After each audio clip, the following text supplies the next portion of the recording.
Gênesis capítulo 24, nós vamos estar lendo do versículo 1 ao 14. O assunto vai se discorrer por todo o capítulo, mas nós vamos ler apenas esses primeiros 14 versículos. Gênesis capítulo 24, verso 1 a 14, a palavra de Deus nos diz assim: E era Abraão já velho e adiantado em idade, e o Senhor havia abençoado Abraão em tudo. E disse Abraão ao seu servo, mais velho da casa, que tinha o governo sobre tudo o que possuía: Põe agora a tua mão debaixo da minha coxa, para que eu te faça jurar pelo Senhor, Deus dos céus e Deus da terra, que não tomarás para meu filho mulher das filhas dos cananeus, no meio dos quais eu habito, mas que irás à minha terra, à minha parentela, e dali tomarás mulher para meu filho Isaque. Disse-lhe o servo: Se porventura não quiser seguir-me a mulher a esta terra, farei, pois, tornar o teu filho à terra de onde saíste? E Abraão lhe disse: Guarda-te que não faças lá tornar o meu filho. O Senhor Deus do céu, que me tomou da casa de meu pai e da terra da minha parentela, e que me falou e que me jurou, dizendo: A tua descendência darei esta terra, ele enviará o seu anjo diante da sua face, para que tomes mulher de lá para meu filho. Se a mulher, porém, não quiser seguir-te, serás livre deste meu juramento. Somente não faças lá tornar o meu filho. Então pôs o servo a sua mão debaixo da coxa de Abraão, seu senhor, e jurou-lhe sobre este negócio. E o servo tomou 10 camelos dos camelos do seu senhor e partiu, pois que todos os bens de seu senhor estavam em sua mão. E levantou-se e partiu para a Mesopotâmia, para a cidade de Naor. E fez ajoelhar os camelos fora da cidade, junto a um poço de água, pela tarde, ao tempo que as moças saíam a tirar água. E disse: Ó Senhor, Deus de meu senhor Abraão, dá-me hoje bom encontro, e faze beneficência ao meu senhor Abraão. Eis que eu estou em pé junto à fonte de água, e as filhas dos homens dessa cidade saem a tirar água. Seja, pois, que a donzela a quem eu disser: Abaixa agora o teu cântaro, para que eu beba, e ela disser: Bebe, e também darei de beber aos teus camelos, esta serva a quem designaste ao teu servo Isaque, e que eu conheça nisto que usaste de benevolência para com o meu Senhor. O título da mensagem nesta noite é A Missão de Eliezer. Vamos orar. Pai de amor, de imensa bondade, nós chegamos diante do Senhor nesta noite, suplicando ao Senhor primeiramente perdão pelos nossos pecados e suplicando ao Senhor: fale conosco, Senhor. Me use poderosamente nesta noite. Que teu Santo Espírito tenha liberdade para trabalhar nos corações através da sua palavra. Em nome de Jesus, nós te suplicamos. Amém e amém. Podem se assentar. Irmãos, este capítulo todo é uma narrativa da providência de Deus de uma esposa para seu filho Isaque. Abraão, como patriarca de sua casa, ele tinha a responsabilidade, segundo os costumes daquela época, de escolher, de encontrar uma esposa temente a Deus e virtuosa para o seu filho Isaque. E para isso, ele elaborou um plano de buscar lá entre seus parentes na Mesopotâmia uma mulher, uma esposa para o seu filho Isaque. E esta missão de ir lá na Mesopotâmia para buscar uma esposa para Isaque ficou para o seu servo, aquele que ele tinha confiança, que tomava conta de todos os seus bens, o mordomo Eliezer, ali de Damasco. Embora o nosso texto não cite o nome do servo é basicamente uma unanimidade entre os estudiosos da Bíblia, que este servo é o próprio Eliezer, mencionado lá no capítulo 15 também do livro de Gênesis. E essa missão de Eliezer tinha uma importância singular. Era muito importante esta missão. E nesta noite nós veremos 3 aspectos da missão de Eliezer e posteriormente iremos fazer uma aplicação dentro de nossa realidade como igreja do Senhor Jesus Cristo. Quais são estes aspectos? A missão de Eliezer, em primeiro lugar, foi uma missão necessária.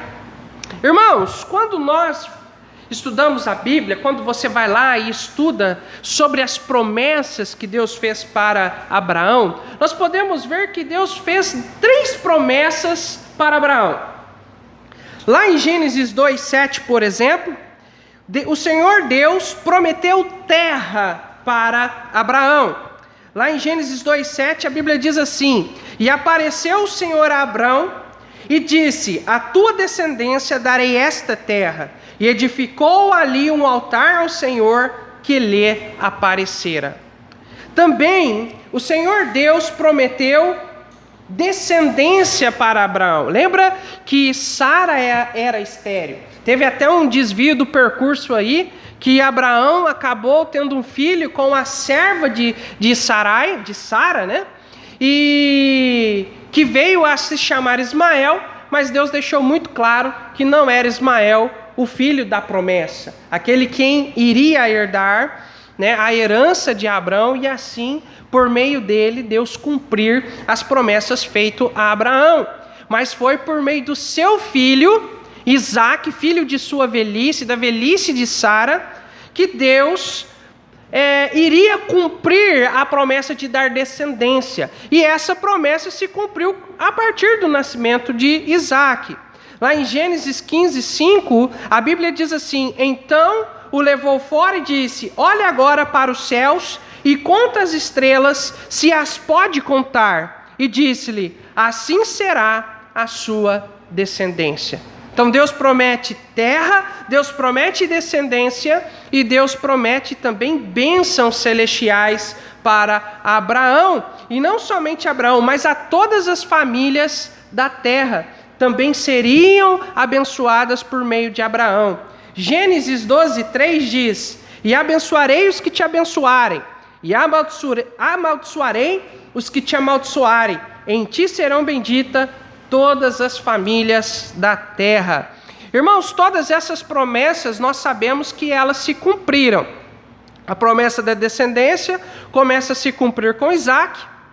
A promessa da terra se cumpriu quando Josué, líder de Israel, conquista a terra de Canaã e assim divide a terra para as tribos de Israel. E no Senhor Jesus, em Cristo Jesus, e por meio dele, de sua obra, a promessa feita a Abraão se cumpre, aonde todos nós, sejam judeus ou gentios, somos abençoados por meio da descendência ou do descendente de Abraão, que é o Senhor Jesus Cristo, amém? Ali na cruz o Senhor firma uma nova aliança e ali todos nós temos acesso a essa graça e às promessas feitas a Abraão. Irmãos, aqui em Gênesis capítulo 24, Deus estava dando os primeiros passos para que essas promessas pudessem se cumprir. Se Deus prometeu fazer de Abraão uma grande nação, então o seu filho Isaque precisava urgente de uma esposa. Ele precisava se casar para formar a sua família e dar prosseguimento no processo de Deus estabelecer esta nação, a nação de Israel, né? E é exatamente isso que faz o servo Eliezer. Ele vai lá para a Mesopotâmia buscar uma esposa para Isaque. A missão de Eliezer é justamente isso, dar prosseguimento, né? Ser o instrumento para que as promessas de Deus pudessem se cumprir ali naquele momento histórico. Agora, uma questão importante de que se pensar era aonde encontrar uma esposa para Isaque. E isso nos faz irmos para o segundo aspecto da missão de Eliezer. Em segundo lugar, a missão de Eliezer foi uma missão planejada. A missão de Eliezer não foi uma obra do acaso. Ela foi planejada primeiramente por Abraão e posteriormente pelo próprio Eliezer. Diante a necessidade de encontrar uma esposa virtuosa para Isaque, Abraão se colocou diante a questão: aonde encontrar essa esposa? A primeira opção poderia ser entre as filhas dos cananeus. Mas Abraão sabia, irmãos, que os cananeus eram um povo idólatra e um povo imoral. Lá em Gênesis 15, verso 6, a Bíblia diz assim: e a quarta geração tornará para cá, porque a medida da injustiça dos amorreus não está cheia ainda. Esse versículo nos mostra que os amorreus, que era um dos povos que habitavam ali a terra de Canaã, era um povo mau, um povo perverso, que Deus só estava esperando a conta deles chegarem no limite para que Deus pudesse usar a própria nação de Israel para trazer juízo a estes povos. Então nós sabemos pela revelação bíblica e por alguns detalhes que as nações, os povos que habitavam ali as terras de Canaã, as terras que Deus daria por herança a Abraão, eram povos perversos, povos maus diante do Senhor. Embora Abraão estivesse habitando ali naquela terra, Abraão vivia separado dos demais, porque ele sabia da integridade daquelas pessoas, que não eram confiáveis, que não eram pessoas que temiam ao Senhor Deus. Então, de imediato, ele aconselhou Eliezer: olha, não vá buscar uma esposa para o meu filho entre as mulheres de Canaã, mas vai a minha parentela. Vai lá na Mesopotâmia e traz de lá uma esposa para o meu filho. Isso porque, irmãos, tudo indica que o sobrinho Betuel, o sobrinho de Abraão, ele era temente ao Senhor.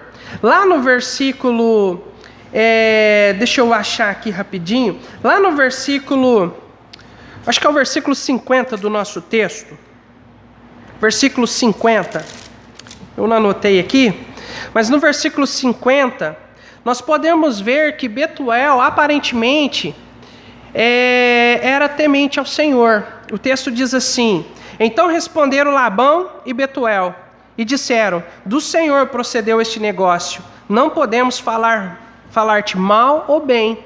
Eles conheciam o Senhor, eles sabiam quem era Jeová, quem era o Deus de Abraão. Então tudo indica que pelo menos Betuel temia o Senhor, diferentemente de Labão, irmãos. Talvez até aqui nesse momento Labão conhecesse Deus, mas Labão era ímpio.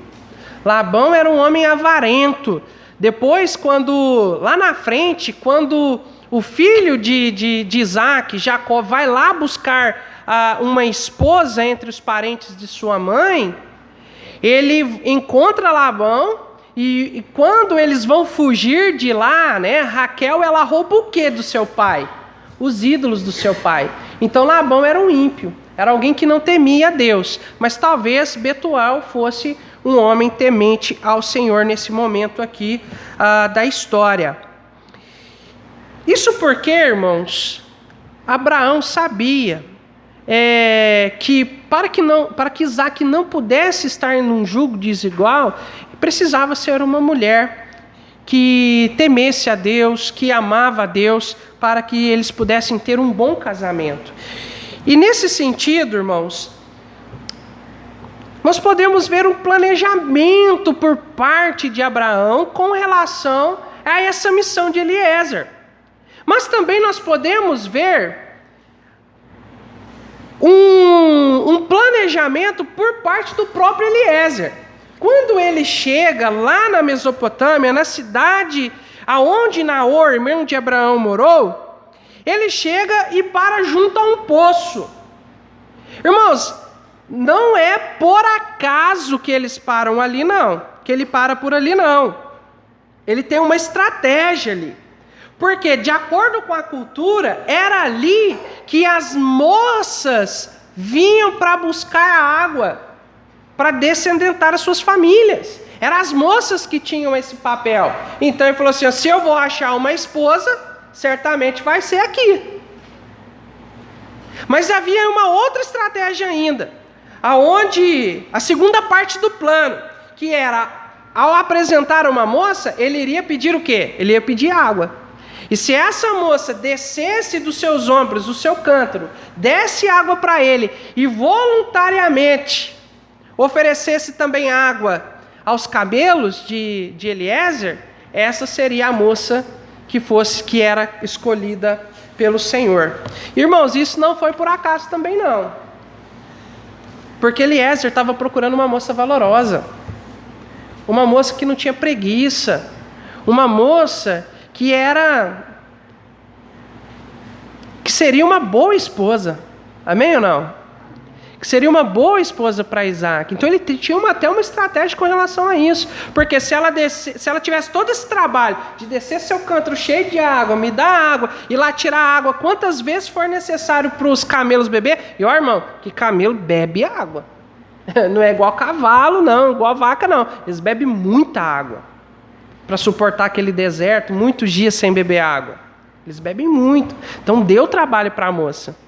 Então a estratégia de Eliezer era justamente conseguir uma moça virtuosa. Depois em casa, os irmãos vão lá em Provérbios, capítulo 31, verso 10 a 31.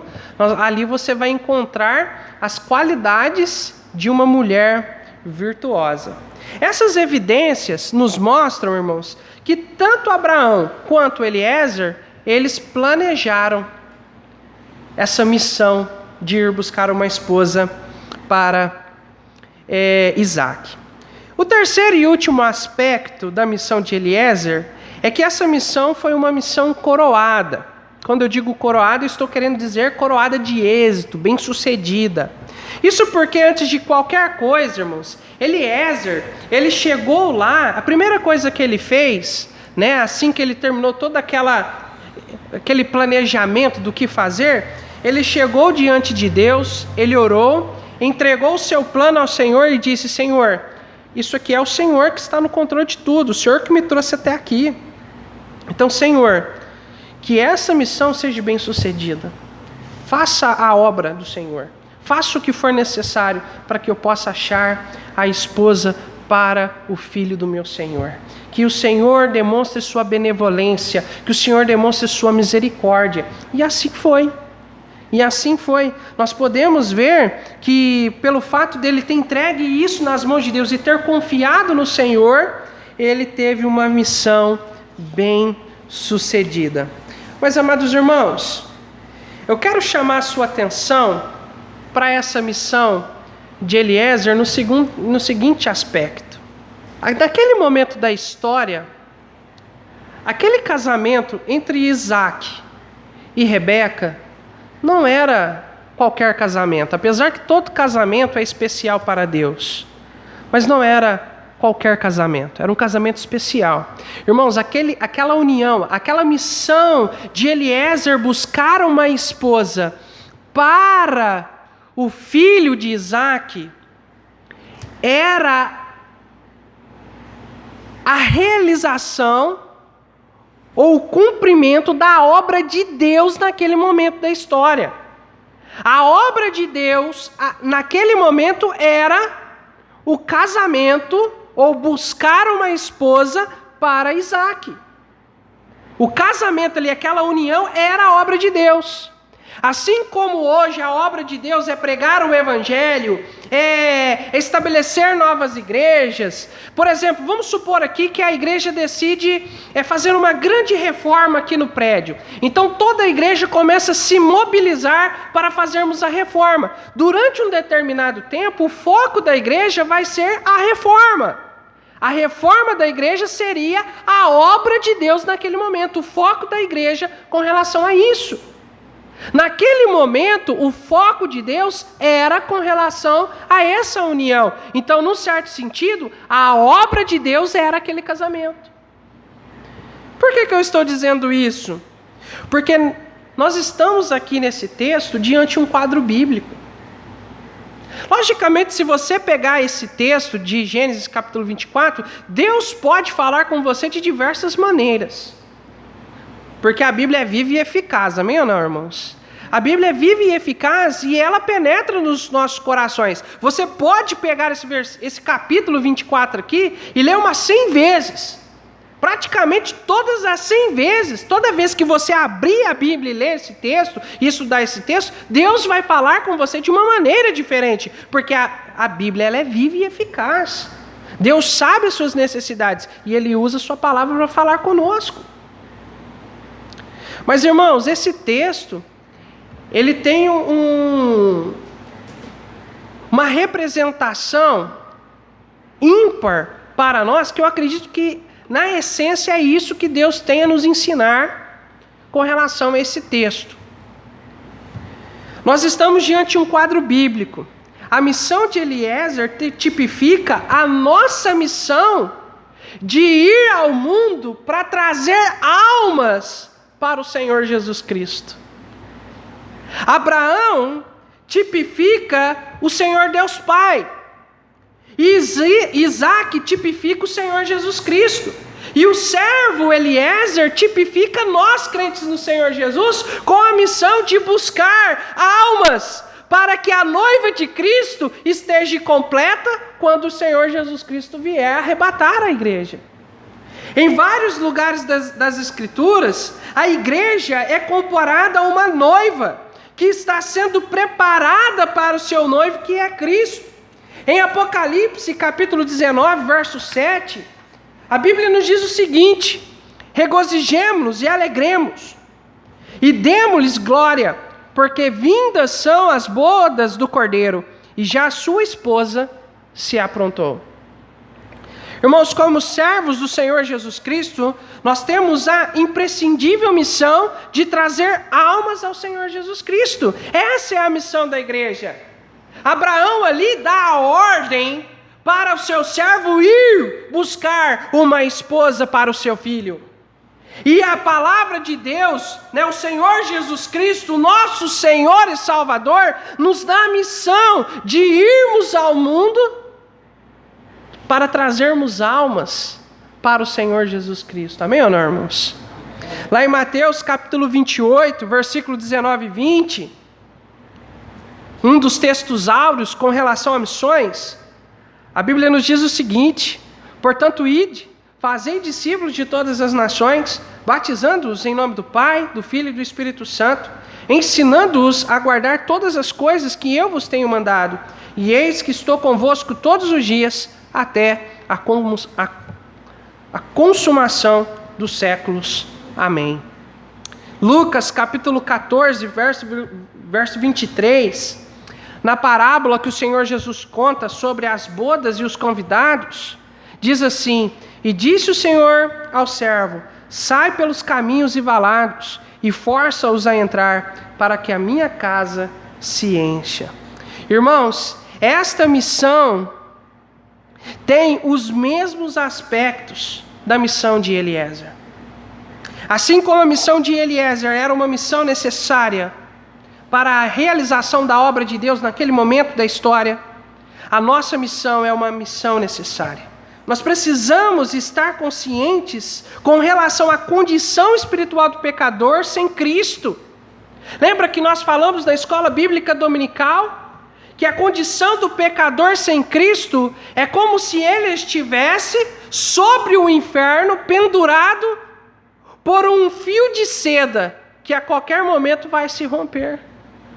E nós temos a missão de anunciarmos as boas novas do Senhor Jesus, para que as pessoas se arrependam, creiam em Cristo e sejam salvas dessa condição que elas estão.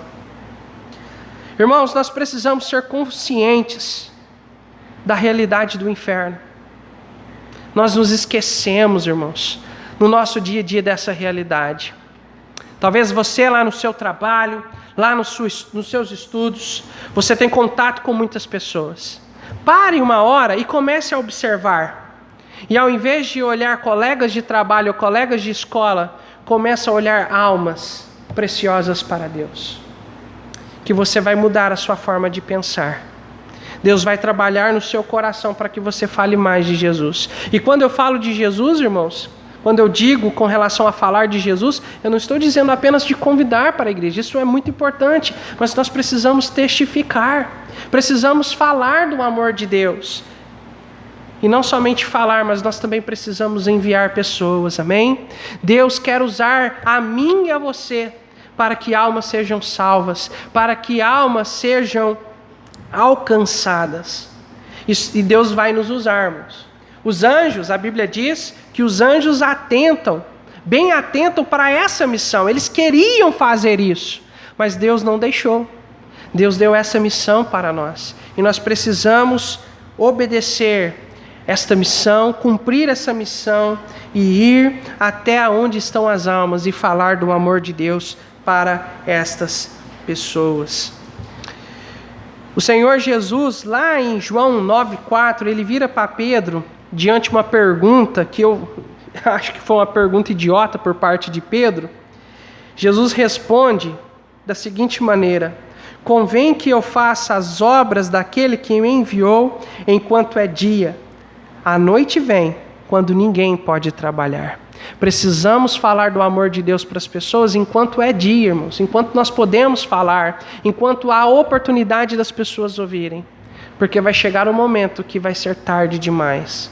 Ou a pessoa ela vai partir para a eternidade, ou nós não vamos ter condições de falar para a pessoa. Uma hora vai chegar que vai ser tarde demais para falarmos de Cristo para aquelas pessoas que nós mais amamos. A nossa missão, assim como a missão de Eliezer foi uma missão planejada, a nossa missão também foi uma missão planejada no coração de Deus.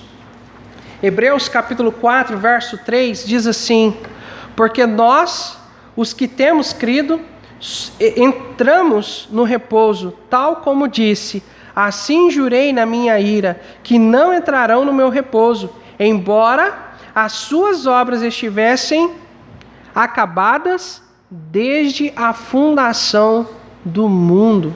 O que isso significa antes da fundação do mundo? Significa que tudo isso, tudo que Cristo fez, até mesmo a nossa missão de ir por todo mundo pregando o Evangelho, foi planejado antes de Deus criar todas as coisas. Foi planejado no coração de Deus. Deus planejou a sua obra de redenção e planejou que nós fôssemos os instrumentos usados para anunciar as boas novas do Senhor Jesus. E como servos do Senhor, precisamos fazer planos que nos coloquem à disposição de Deus para sermos usados por Ele nesta tão urgente obra. Irmãos, é muito importante nós fazermos obra. Nós não fazermos planos. É muito importante nós fazermos planos, tá? Nós não podemos deixar a vida nos levar. Nós não podemos empurrar a vida com a barriga. Nós precisamos estabelecer planos. Planos que nos levem até o lugar que desejamos, que almejamos chegar. Ou que pelo menos devemos chegar. Mas todo plano que nós tracemos, que vamos traçar, esses planos devem estar em conformidade com os planos de Deus para as nossas vidas. Porque a corda vai se romper do lado mais fraco, irmãos. E vai medir força com Deus para você ver. Se Deus quer que você vá para um lado e você vai para outro, Ele vai te puxar para o lado dele, de um jeito ou de outro. Então os nossos planos têm que estar em conformidade com os planos de Deus para nossas vidas. Irmãos, os nossos planos têm que nos colocar no centro da vontade de Deus. A nossa vida aqui, enquanto nós estamos aqui, deve ser vivida para que Cristo seja glorificado e para que a nossa missão seja cumprida. Não adianta nada você fazer planos, um exemplo aqui que me veio à mente nesse momento, não adianta nada você almejando ter mais recursos financeiros, ter uma proposta de serviço lá no nortão do estado de Mato Grosso, para ganhar muito bem, tipo assim, 3 ou 4 vezes mais do que você ganha. Mas se lá não tem uma igreja batista fundamentalista que você pode ser edificado por meio dela. uma igreja biblicista, onde a Bíblia é o centro de tudo. Se lá não tem uma boa igreja, então lá não deve ser nem cogitada a possibilidade de você ir, porque a sua vida espiritual é mais importante do que qualquer outra coisa. Sua família é mais importante. A espiritualidade, a vida espiritual da sua casa, do seu lar, é mais importante do que qualquer dinheiro que você possa ganhar. Os nossos planos têm que nos colocar na mão de Deus, para que Ele possa nos usar da maneira que Ele bem entender. Amém? E em terceiro e último lugar, assim como a missão de Eliezer, a nossa missão também é uma missão coroada. Talvez você pode virar para mim e dizer assim, pastor, mas quantas pessoas a gente fala de Jesus e eles rejeitam Jesus deliberadamente? Eles não querem Cristo como seu Salvador. Eu sei, irmãos, realmente tem pessoas que rejeitam Jesus, que não querem. A maioria das pessoas não querem. Mas, amados irmãos, eu e cada um de nós aqui presentes aqui nessa noite, somos a prova viva de que a nossa missão é uma missão bem-sucedida. Porque você creu. Deus transformou a sua vida. Hoje você tem vida eterna pela fé em Cristo Jesus. Se você morrer hoje, você vai para a glória celestial, porque você foi salvo, você foi alcançado pela graça do Senhor Jesus. Você e eu somos provas vivas de que a nossa missão é uma missão bem-sucedida. E Deus, dentro da sua presciência, Ele sabe daqueles que irão se converter. E por isso Ele nos envia. Por isso Ele nos intima. Vai, fala, prega, anuncia, porque eu estou voltando. Logo, logo, a igreja já vai estar completa. Logo, logo, o tempo vai acabar. E nós precisamos cumprir com alegria a carreira que nos foi proposta, a missão que nos foi entregue. Enquanto há dia, enquanto há oportunidade. E para encerrarmos, Atos, capítulo 18, versos 7 e 10, o apóstolo Paulo, ele está lá em Corinto, ele sai de Atenas e vai para Corinto. Ele chega lá na cidade de Corinto, a primeira coisa que Paulo faz, como de costume, é procurar os judeus da cidade e anunciar o evangelho aos judeus. E ali em Corinto os judeus rejeitaram a mensagem. Ele até tira o pó dos sapatos, né, e fala, olha, agora a minha responsabilidade sobre vocês já foi, agora eu vou para os gentios. E Paulo começa a falar de Jesus para os gentios e várias pessoas se convertem, inclusive um dos principais da sinagoga ali se converte. No versículo 7, a Bíblia diz o seguinte: e saindo dali, entrou em casa de um homem chamado Tício Justo, que servia a Deus, cuja casa estava junto à sinagoga. E Crispo, principal da sinagoga, creu no Senhor com toda a sua casa. E muitos dos coríntios, ouvindo, creram e foram batizados. E disse o Senhor em visão a Paulo, e é aqui que eu quero chamar a sua atenção: não temas, mas fala e não te cales, porque eu sou contigo, e ninguém lançará a mão de ti para te fazer mal, pois tenho muito povo nesta cidade. Irmãos, estudando sobre este texto e preparando a mensagem, esse versículo saltou ao meu coração. Irmãos, ainda há muitas pessoas que vão se converter aqui no nosso bairro, aqui nessa região do Cochipó. Há muitas almas. Eu creio que ainda há muito povo de Deus ainda aqui, que precisam ouvir para serem salvos. E quem que Deus irá usar para alcançar essas pessoas? Somos nós. Que Deus nos use, que Deus nos capacite, que nós possamos nos colocar à disposição de Deus para sermos instrumentos usados para alcançar essas pessoas. Quantos aqui nesta noite poderiam dizer: pastor, eu quero dedicar a minha vida para que esta missão seja cumprida. Diga amém nessa noite. Amém. Amém. Que Deus nos use, irmãos. Que Deus nos use. Os irmãos estão aqui. Muitos irmãos eu vejo que estão cansados por causa do dia exaustivo de trabalho, de correria. Mas é isso que Deus quer de nós, irmãos. É isso que Deus quer de nós. Deus quer nos usar. Deus quer me usar, quer usar a cada um de nós.